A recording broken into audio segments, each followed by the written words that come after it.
할렐루야. 지금 파리 올림픽을 비롯해서 토트넘의 손흥민 선수 다 잘 아시죠? 기분이 좋죠, 참. 지금 전 세계적으로 이 스포츠 선수들을 통해서 대한민국의 위상이 올라가고 있습니다. 뭐 금메달, 은메달, 동메달을 많이 딴 것도 아주 축하할 일이고 기뻐할 일이지만 우리 펜싱의 이관왕인 오상욱 선수나 손흥민 선수나 이런 선수들을 통해서 우리 한국인이 보여주는 독특한 특별한 태도가 있습니다. 태도, 마음이 있어요. 그게 바로 인정입니다. 인정. 정이 있어요. 정. 지금 전 세계 사람들이 목말라 하는 것이 바로 이것이 아닌가, 그런 생각을 합니다. 왜 하나님이 이 시대에 이런 선수들을 통해서 이 대한민국의 위상을 올려주실까? 바로 3만 명 이상 나가 있는 한국 선교사들을 그 현지인들이 존경하며 그들이 전하는 복음을 받아들이게 하기 위해서, 우리 한국 교회를 쓰시기 위해서 지금 하나님이 우리를 이렇게 높여주신다고 생각합니다. 그렇게 생각 안 해도 괜찮습니다. 저는 그렇게 믿습니다. 단일 과자 가운데 제일 많이 팔린 게 뭔지 아세요? 벌써 오래전 통계입니다. 초코파이. 어이구, 굉장하시네요. 와, 어떻게 다 잘 알고 계시는데. 어이구. 이 초코파이가 왜 많이 팔렸느냐? 그 봉지에 한자말로 정이라고 써 있어요. 러시아에 가면 초코파이가 수출이 많이 돼요. 그 러시아에서 팔리는 초코파이에는 정이란 글자가 없습니다. 다른 디자인입니다. 또 다른 나라 가면 또 다른 디자인이에요. 그 나라 문화에 맞게. 근데 우리나라 사람에게는 이 정이란 게 참, 유행가 가사 중에도 이 정을 노래한 유행가가 참 많이 있어요. 이 정이 있는 백성, 하나님이 쓰시는 백성이다. 이 서호교회를 하나님이 이 시대에 쓰시기 위해서, 여러분 이렇게 얼굴 표정을 보니까 행복한 교회 같아요. 정이 많으신 것 같아.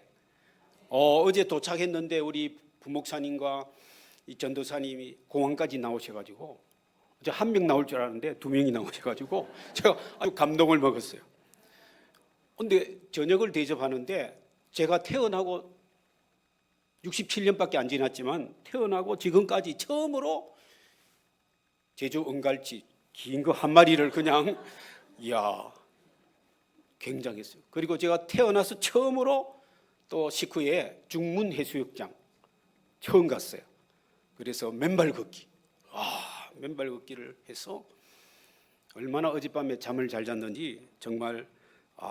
우리 서호교회는, 우리 목사님은 20년 전에 우리 대학원 석사가죠. 그때는 살도 좀 더 쪘고, 아까 드럼친 아들이 태어나기도 전에 공부도 잘하고 스마트하고 아주 정이 많은 분이에요. 근데 요즘 보니까 많이 야했어. 기도를 많이 하시는지 다이어트 했다고 그래서 아이고, 참 잘하신 것 같아요. 하나님께서 우리에게 기대하시는 것은 염려하지 말라, 두려워하지 말라, 나만 믿어라. 예수님 그러셨잖아요. 겨자씨만한 믿음이 있으면 산이 들려가 바다에 옮겨지리라. 그 우리 믿음으로 되는 게 아니에요. 우리가 믿으면 하나님이 그렇게 하신다는 말이에요. 하나님이 하시는 거예요. 그러니까 하나님의 주권을 믿는 것이 중요합니다. 자, 그러면 이제 서로 인사 한번 하시기 바랍니다. 자, 옆 사람 보고 당신을 보니 밥맛이 납니다. 인사해보세요. 이거 좋은 인사죠? 그럼 화답해야 되잖아요. 그 말을 들으니 살맛이 납니다. 야, 이 밥맛이 나면 행복한 사람이에요. 그렇지 않습니까? 저는 목표가 이제 몇 년 있으면 70인데 10년 후에도 이대로 그대로, 20년 후에도 이대로, 20년 후에 서호교회에서 한번 초청해 주시면 좋을 것 같아요. 은퇴하실 거 아닙니까? 은퇴하지 말고 목표가 10년 미래가 현재가 되도록, 20년 미래가 현재가 되도록. 예수 믿으면 가능합니다. 저는 8살 때, 고등학교 2학년 때 20년 후, 30년 후를 내다보면서 부흥회 때 하나님, 제가 고등학교 2학년 때 하나님, 저는 신학을 하고 대학에서는 철학을 하고 신학을 하고 신대원에서 독일로 유학 가서 박사를 하고 그리고 교수를 하겠습니다. 근데 37에 장신대 교수로 왔어요. 제가 머리가 나빠요. 재주도 없어요. 믿음으로 그렇게 믿고 기도하고 그냥 나간 거예요. 돈이 한 푼 없어도 그냥 간 거예요. 하나님이 해주시는 거예요. 하나님이 해주신다는 것을 믿어야 되는 것입니다. 우리 힘으로 변화가 오기 힘듭니다. 이 인사는 참 밥맛이 납니다, 살맛이 납니다라는 그 바프 사역하는 최일도 목사님 아시죠, 여러분? 그분이 만든 인사예요. 제가 2월달에 탄자니아에 갔는데 탄자니아 수도인 행정 수도인 다르살렘에서 행정 수도가 아니죠. 그 행정 수도 따로 있고 상업 수도인데 거기에 바프 사역하는 지부가 있어요. 거기 가서 또 바프 사역하는 나눠주기도 하고, 항상 이 바프 사역은 밥맛이 나고 살맛이 난다. 이다 예수 그리스도의 정신으로 하는 겁니다. 오늘 성경 말씀을 드리기 전에 제가 한 가지, 우리나라 70년대 어느 지방에서 있었던 일입니다. 실화에 실제로 있었대요. 그때 청춘 남녀가 연애를 해서 결혼을 했어요. 신혼생활이 시작되었습니다. 나흘째 되는 날 퇴근한 신랑에게 신부가 저렇게 감자를 삶아줬어요. 그리고 감자를 삶아주면서 뭘 줬냐 하면 설탕을 준 거예요. 그런데 신랑이 그 설탕 때문에 문화 충격을 받았어요. 자기는 태어나서 지금까지 감자를 설탕에 찍어 먹어본 적이 한 번도 없어요. 뭘 찍어 먹었냐? 고추장에 찍어 먹은 거예요. 그래서 신부에게 고추장을 좀 내달라.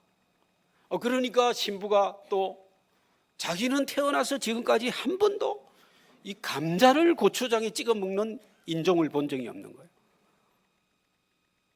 그래도 아니 신랑이 부탁하면 내주면 좋을 건데 안 내주는 거예요. 그 자존심을 딱 내셔가지고 원숭이 같은 사람이 있나? 말은 안 하지만 속으로 그냥 드시라고. 말로서 하면 남자가 이기겠어요, 여자가 이기겠어요? 여자가 이겨요. 여자는 하루에 2만 마디 말을 하고 남자는 한 5천 마디, 2천 마디인가 3천 마디 하면 할 말이 없대요. 원래 그렇게 지은 것 같아요, 하나님. 그래서 남자는 이제 말로 안 되면 딱 마지막 자존심 내세우는 게 집안 이야기하는 겁니다.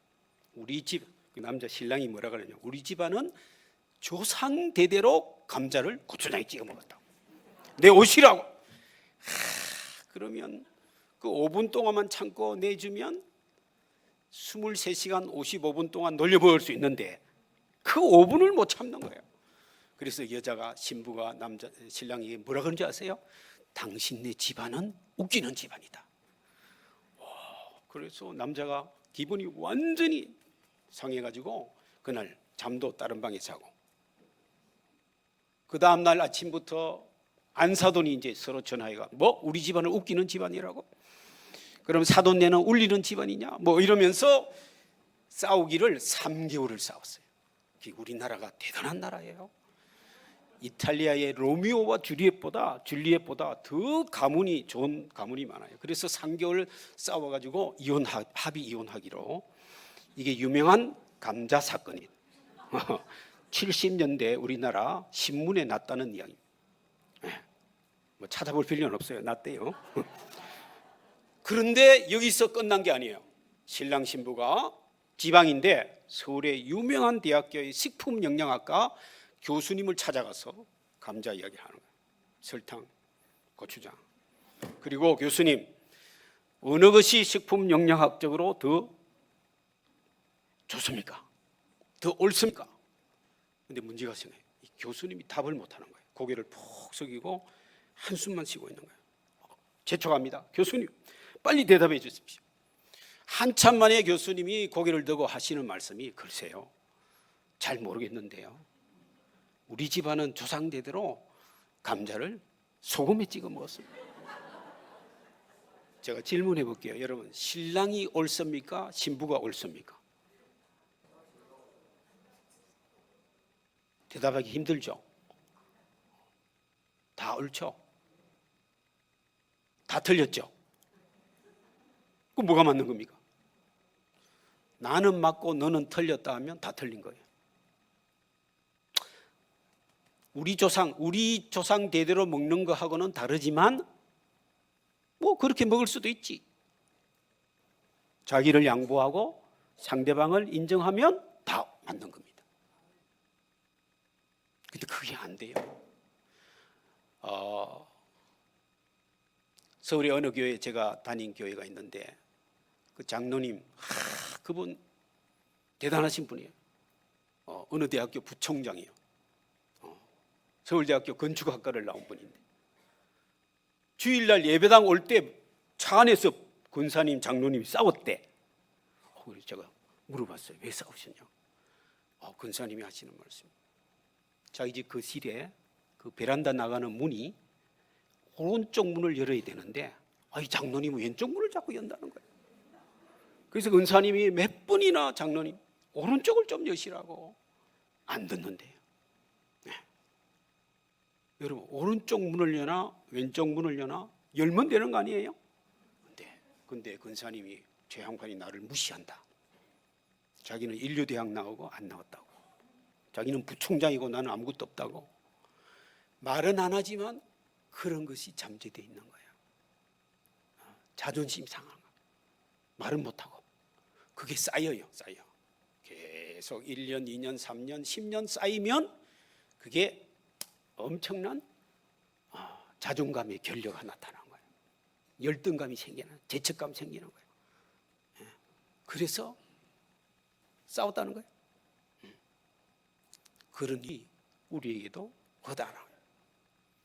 예수 믿는 사람, 어느 교회는 예배당을 새로 짓고 파이프 오르간을 새로 누가 교인이 기증해가지고 예배당에 오른쪽 놓느냐 왼쪽 놓느냐 이거 가지고 당회가 결론이 안 나는 거예요. 전문가가 많아가지고 우리 이 예배당 공간 구조에는 오른쪽 놔야 된다, 왼쪽 놔야 된다. 그래서 당회를 11번 했는데도 결정이 안 나가 12번째 당회 때 뭐라고 결정했냐면 오른쪽으로 했어. 오른쪽. 그러니까 왼쪽 파들이 다 그 다음날 교회를 안 나오는 거예요. 그런데 한 달, 두 달, 세 달 안 나와서 목사님이 알아보니까 왼쪽을 지지했던 장로님, 권사님, 그 구역 식구들, 가족들이 예배당을 따로 개척한 거예요. 그 예배당 왼쪽에다가. 이분들은 왼쪽 파하거든요. 정말 어처구니 유치한 일이 교회 안에서도 일어나고 있는 거죠. 오래 예수 믿는다고 경건의 모양이 있다고 행복한 교회냐? 아니라는 말입니다. 아니라. 더 좋아져야 돼. 세월이 갈수록 성품이 더 좋아져야 돼. 이 말씨가 더 좋아져야 돼. 표정이 더 좋아져야 돼. 맞고 틀리는 거는 예수 그리스도의 이 복음의 진리 외에는 상대적이에요. 상대적. 문화적인 현상입니다. 그런 거는 다 양보할 수 있어야 되는 거예요. 그런데 예수님 오늘 요한복음 4장 보면은 예수님이 유대 땅 예루살렘에서 갈릴리로 가시는데 사마리아를 통과했다. 오늘 읽지는 않았어요. 오늘 읽지는 않았지만 거기 보면 4절에 보면 사마리아를 통과하여야 하겠는지라. 유대 사람들은 갈릴리로 갈 때 지중해로 돌아가든지 요단강으로 돌아가든지 세 가지 길이 있는데 다 돌아가는 길. 왜? 유대 사람은 이 사마리아 사람을 상종하지 않는다고 나오잖아요. 여기 9절에 보면 만나지 않아요. 근데 예수님이 통과한 거죠. 하여야 하겠는지라 강력한 의지를 표현한 거예요. 몇 년 만에 이 전통을 깼느냐? 700년 전통을 깬 거예요. 700년. 북쪽 이스라엘이 멸망하고 아수르가 들어와서 막 피를 유대의 귀족들 왕족들은 다 포로로 잡아가고 또 아시리 사람들을 이주시켜 가지고 이 북쪽 이스라엘 왕국이 혼혈이 되게 만들어버린 거예요. 유대인은 순수 혈통을 중요시하는데 이 유대인이란 이거 얼마나 중요시해요. 그걸 섞어버리니까 남쪽 유다 왕국은 북쪽 이스라엘을 이제는 인정하지 않는 거예요.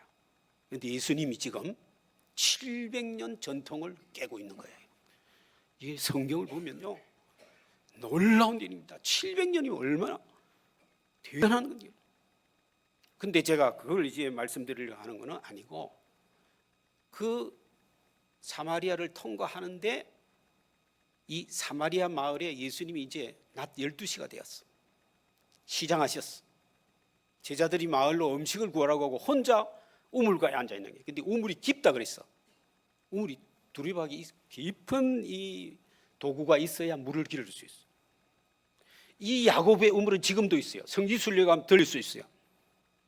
요즘 전쟁 때문에 안 되겠지만 제가 성지순례 1999년도 갔을 때는 여기 들렀었어요. 독일 그 우리 대학교 교수들 뭐 직원들 팀에 저도 끼어서 같이 갔는데 이때 이 우물 물도 마셔봤어요.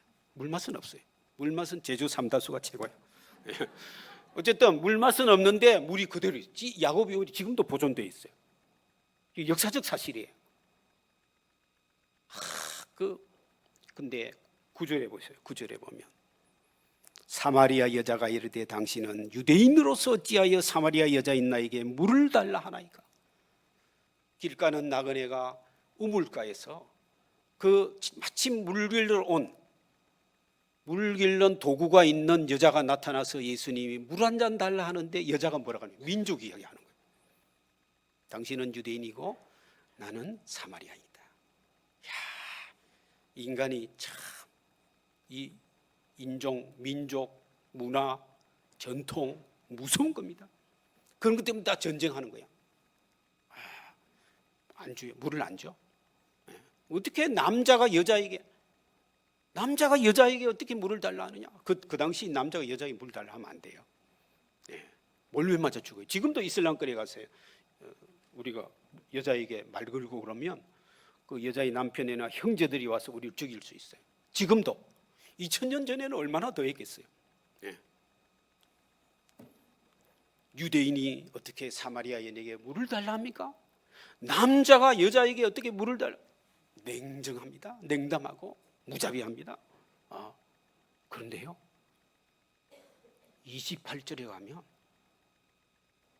여자가 물동이를 버려두고 마을로 들어갑니다. 여러분 이상하지 않습니까? 물을 길러러 왔던 여자가, 하루 먹고 살 물 길러러 왔던 여자가 물 기를 생각을 하지 않고 원래 자기가 생각했던 목적은 그냥 잊어버리고 그냥 달려 들어가요. 마을 사람들이. 그리고 29절에 보면 뭐라 그럽니까? 마을 사람들에게 막 말을 하는 거예요. 막 나의 행한 모든 일을 내게 말한 사람을 와서 보라. 그 무슨 말이겠어요? 그랬더니 마을 사람들이 우르르 여자의 말을 듣고 몰려와서 예수님을 보고는 예수님을 모시고 마을로 들어가는 거예요. 예수님이 이틀을 더 이와요. 여러분 어떻게 생각하세요? 이 짧은 만남, 오늘 읽은 내용이 있잖아요. 물 좀 달라 하니까 여자가 못 준다 그러니까, 야, 네가 하나님의 선물이 무엇인지, 너에게 물 좀 달라 하는 네가 누구인 줄 알았더라면 네가 나에게 물을 달라 했을 것이다. 내가 주는 물은 영원히 목마르지 아니하는 생수다. 생수, 영생수다. 그리고 여자가, 이게 듣도 보도 못한 말이야, 생수한 말이야. 그리고 여자가 솔깃해졌어요. 그럼 그런 물을 나에게 주십시오. 그랬더니만 오늘 16절에 보면 예수님이 또 엉뚱하셔. 남편을 불러오라. 지금 우물에서 물 이야기하다가 영생 이야기하다가 뭐 남편을 불러오라. 그러니까 여자가 뭐라고 대답합니까? 17절에 보면 남편이 없습니다. 남편이 없대요. 그러니까 예수님이 뭐라고 또 말씀하죠? 그래, 네가 남편이 없다고 하는 말이 옳도다. 옳도다. 남편이 없다 하는데 네가 남편 없다 하는 말이 옳도다 그랬어요. 그런데 18절에 보니까 너에게 남편 5이 있었고 지금 있는 자도 내 남편이 아니니 내 말이 참되도다. 이게 이해가 안 돼요. 남편이 없다 그랬어. 예수님이 옳다 그랬어. 참되다. 두 분이라고 해요. 옳고 참되다. 네 말이 맞다. 네 말이 맞다. 그런데 예수님이 알고 계셔. 네 남편이 5이 있었고 지금 있는 남편은, 그러니까 6번째 남편은, 남편도 네 남편이 아니니까 남편이 6번째인데 남편이 없다. 이게 신기한 아주 장면이에요. 예, 이걸 영적으로 뭐 첫째 남편은 도박하는 남편이고 둘째 남편은 뭐 알코올 중독이고 뭐 셋째 남편은 뭐고 이렇게 옛날에 유명한 부흥사인 이용호 목사님은 영적으로 그렇게 해석했어요. 그 틀린 말입니다. 어떤 분은 그래요. 이혼을 많이 해가지고, 이혼을 5번 하고 뭐 6번째 이제 결혼했다.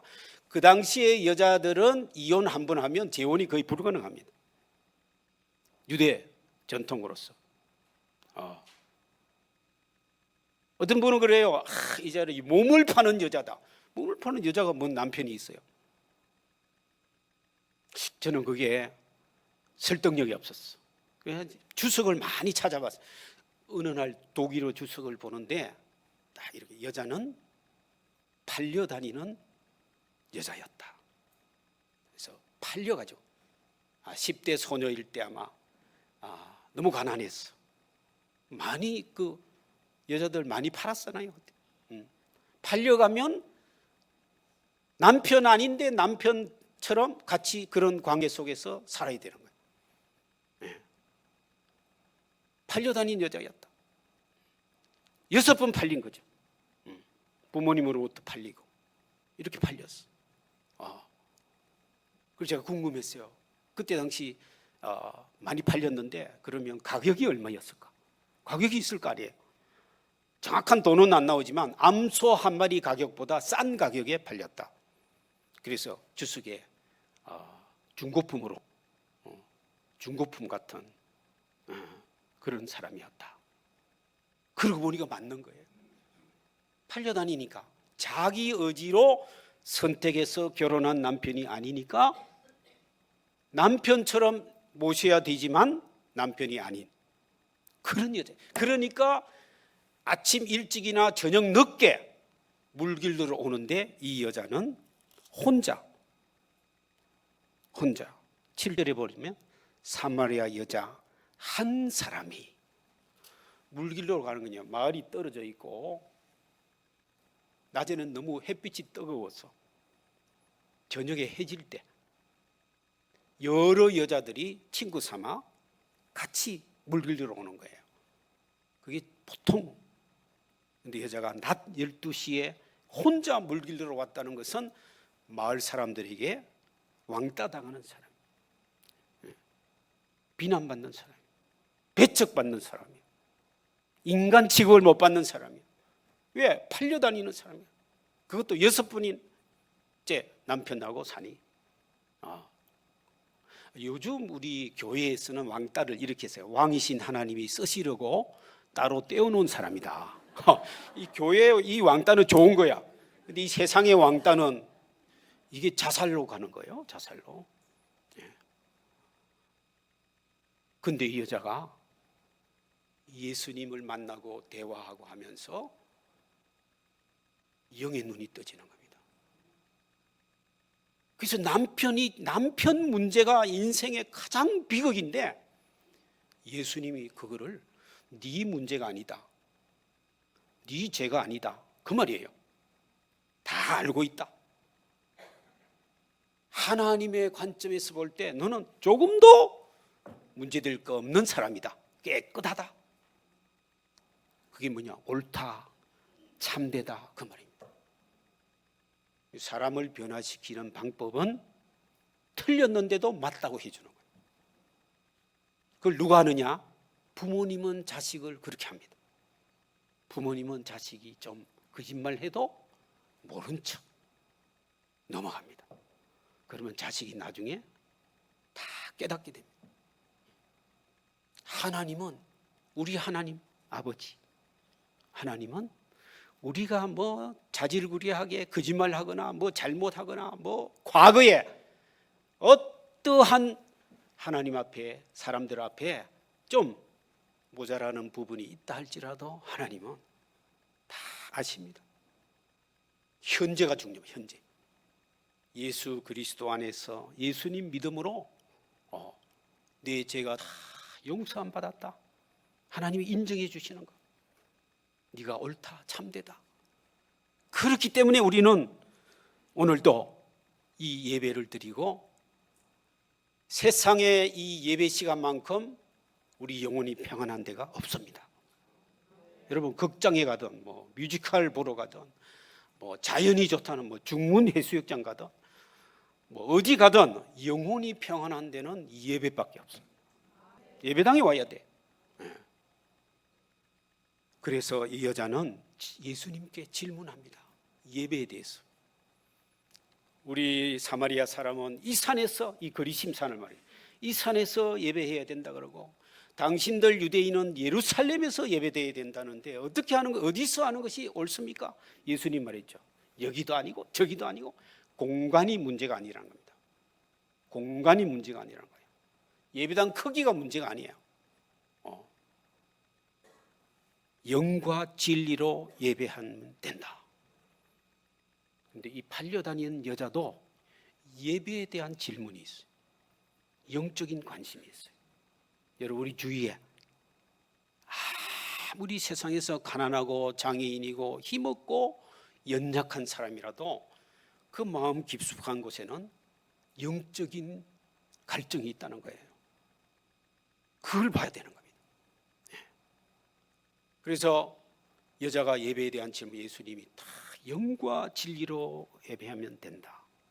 아니 그때는 메시아가 와야 되지 않습니까? 그래, 내가 바로 그러라, 내가 메시아다. 그러니까 여자는 영적으로 완전히 깨달음을 얻었어. 말로 뛰어들어가면. 왜? 자기만 메시아를 아는 것을 참을 수가 없는 거야. 너무 기쁜 거야. 여자는 원래 얼굴이 아마 수심에 가득 차고 굳어 있고 웃음이라고는 없는 그런 얼굴이었을 거예요. 예수님 만나 대화하는 가운데 네가 옳다, 네가 참되다, 예배는 이렇게 하는 거다. 이 과거의 문제가 해결되고 영적인 문제가 해결되고 그러자 육체적인 문제가 해결되면서 얼굴의 세포가 살아나는 거예요. 도파민이 나오고 엔돌핀이 막 터진 거예요. 그렇지 않으면 왕따 당하는 여자가 가서 이야기한다고 마을 사람들이 들을 리가 없어요. 여자가 얼굴에 아마 광채가 났던 것 같아요. 전도하려고 하면 자기 얼굴에 광채가 나야 돼요. 그래서 얼굴부터 잘 보고 전도하셔야 돼요. 누가 이야기하듯 쉽다 말은 뭐 수제비같이 생긴 얼굴로 그렇게 나가면 안 된다는 거죠. 그랬더니 마을 사람들이 확 몰려와서 예수님을 데리고 마을로 들어가서 예수님이 이틀을 더 유하시고 마을 사람들이 이제 이야기합니다. 많은 사람이 예수를 믿게 되었다. 많은 사람이 39절에 보면 여자의 말이 내가 행한 모든 것을 그가 내게 말하였다 정언하므로 그 동네 중에 많은 사마리아인이 예수를 믿는지라. 쓰레기 같은 여자가, 중고품 여자가 전도자가 되었어요. 전도왕이 되었어. 천국 열쇠를 쥔 사람이 되었어. 놀라운 일이 일어났어요. 하나님께 쓰임받는, 시간이 얼마나 걸렸는지 모르지만 그 짧은 순간에 예수님을 만남으로 변화가 일어나고 그 변화는 또 변화를 일으키는 역사가 지금 이 요한복음 4장에. 그래서 요한복음은 1장은 성육신에 대해서 이야기합니다. 하나님이 인간이 되신 변화를 이야기합니다. 로고스. 2장은 가나의 혼인잔치의 변화를 이야기합니다. 예수님이 말씀하시니 뭐라 그랬죠? 물이 변하여 포도주 됐네. 어린이 찬송가. 물이 변하여 포도주 됐네. 니고데모가 눈을 떴네. 나사로가 살아나. 그 뭐예요? 변화됐다는 거예요. 변화됐다. 죽은 사람은 살아나고, 이 소경이, 시각장애인이 눈을 뜨고, 물이 포도주.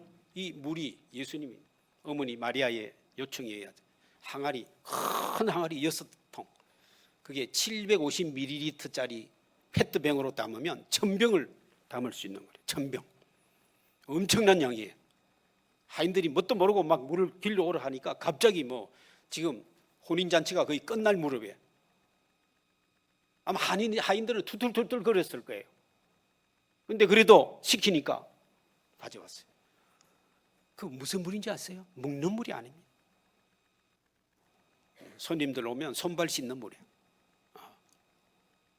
제사 드리는 물이 아니에요. 그 물은 먹는 물이 아닌데 허드렛 물이에요. 냄새나는 물이 될 수 있어. 그런데 예수님이 포도주로 변화시켰다. 향기가 나는 포도주로 변화시켰다. 우리 인생이 무미건조하고 맛도 없고 때로는 허드렛 물, 쓰레기 같은 물이라 할지라도 예수님이 오시면, 예수님을 메시아로 믿으면 어떻게 된다고요? 향기로운 포도주로 변화된다. 그걸 오늘 요한복음 2장이 말해주는 겁니다. 그 대표적인 예로 3장에 가면 니고데모는 변화가 없습니다. 왜? 돈이 많고 지식도 많고 권력도 있고 예수님 안 받아들여. 그런데 4장에 사마리아 여인은 팔려다니는 노예와 같은 이름 없는, 이름이 없어요. 이름이 없어. 니고데모는 이름이 나와요. 그런데 이 여자는 이름도 없어.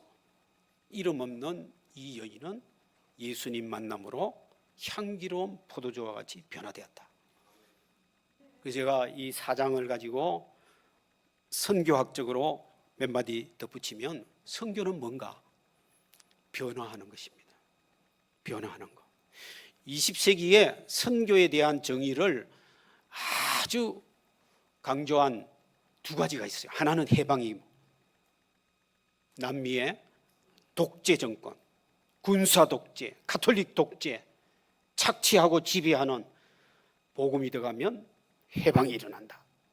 노동자, 농민, 근로자, 억울하게 착취당하는 사람들이 해방을 맞이하는 것이 선교다. 그게 해방신학입니다. 그런데 그것보다는 그건 너무 사회 경제적으로만 이야기하는데, 영적으로, 육체적으로, 사회적으로 모든 면에서 선교는 뭐냐? 변화하는 것이다. 그래서 복음이 들어가면 변화시키는 겁니다. 예배당 짓고 중요합니다. 교회 건축과 교회 성장과 또는 학교를 만들고 병원 만들고 다 중요해요. 선교에 해야 됩니다. 그런데 변화가 일어나지 않으면 별로 영향력이 없습니다. 그래서 아프리카든 남미든 뭐 아시아든 어디든 선교사가 가서 복음을 전하면, 교회가 생기면 그 나라 역사가 바뀌어야 돼요. 문화가 바뀌어야 돼요. 교육이 바뀌어야 돼요. 다 바뀌어야 돼요. 정신 문화가 바뀌어야 돼요. 그게 안 바뀌면 교회가 아무리 많아도, 예배당 모이는 숫자가 아무리 많아도 아직은 멀었습니다. 아직은 멀었어요. 어린아이. 성숙한 성장한 교회가 아니에요.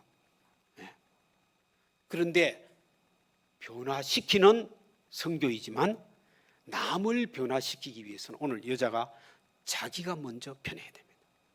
진정으로 예수님을 마음 중심에 메시아로 모시고 내 말이 바뀌어야 돼요. 내 얼굴이 바뀌어야 돼요.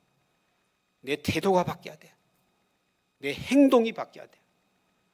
내 돈 쓰는 것이 바뀌어야 돼요. 내 중심이 아니라 누구 중심으로? 하나님 중심으로 바뀌어야 됩니다. 내가 변화하지 않으면, 그래서 여자가 뭐라고 합니까? 내가 행한 모든 일을 내게 말한 사람을 와서 보라. 뭐예요? 나의 과거를 다 아시면서도 옳다고 해준 분을 내가 만났다.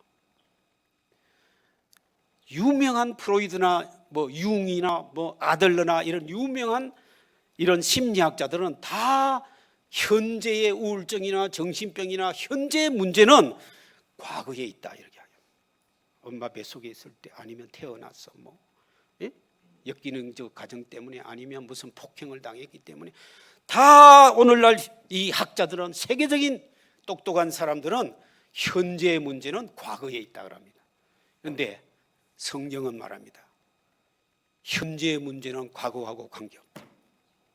과거는 하나님이 다 예수님 보내셔가지고 십자가에 달려 무거운 짐을, 과거의 모든 짐을 다 짊어지셨다. 그러므로 우리는 믿으면 된다. 믿으면 해방되었다. 자유함을 얻었다. 우리 영혼이 해방되었네. 오늘 이 여자 사마리아 여자처럼 하나님은 우리의 과거를, 비참함을 다 아시지만 알면서도 우리를 하나님의 자녀 삼으시고 거듭나게 하시고, 옳다, 네가 옳다, 네가 받아주시고 수용하시고, 그게 뭡니까? 한마디로 사랑하시는 거죠. 사랑은 뭐냐? 인정해 주는 거예요. 옳다고 수용해 주는 거예요. 비판하지 아니하고 품어주는 것입니다. 그러므로 자존감이 회복되고, 그런 적 누구든지 그리스도 안에 있으면 새로운 피조물이라. 이전 것은 지나갔으니 보라, 새 것이 되었도다. 예수 그리스도의 십자가의 보혈로 우리는 하나님의 나라 백성이 되고, 우리 삶은 미래의 천국의 희망을 가지고 10년, 20년, 30년, 40년 미래의 그 희망을 가지고 기대하면서, 천국의 관점에서 기대하면서 우리는 오늘도 신나게 살 수 있는 거예요. 행복하게 살 수 있는 것입니다. 그러므로 여러분은 예수 그리스도를 믿는 사람으로 내가 먼저 변화되고 세상을 변화시키는 그런 사람이 될 줄로 믿습니다. 우리가 때로는 냄새나는 물과 같지만 예수 그리스도 안에서 우리는 새롭게 되고 향기로운 포도주로 살 수 있을 것으로 믿습니다. 기도하겠습니다. 하나님,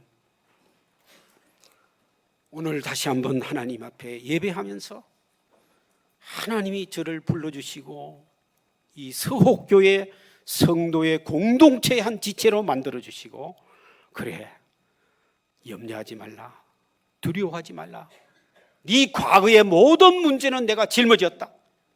현재의 문제도 질병도 모든 것도 내가 십자가에 지고 다 도말하고 용서하고 치유하였다. 믿기만 하라. 하나님, 사랑받는 사람으로 삼아주시니 감사합니다. 이제는 희망과 또 믿음과 또 사랑 가운데 살아가는 우리 모두가 되게 하여 주시옵소서. 사마리아 여자처럼 다른 사람이 하나님을 만나고 예수님을 만나고 하나님을 사랑하도록 우리도 가서 전하는 선교적 그리스도인이 되도록 도와주시옵소서. 예수님 이름으로 기도드리옵나이다. 아멘.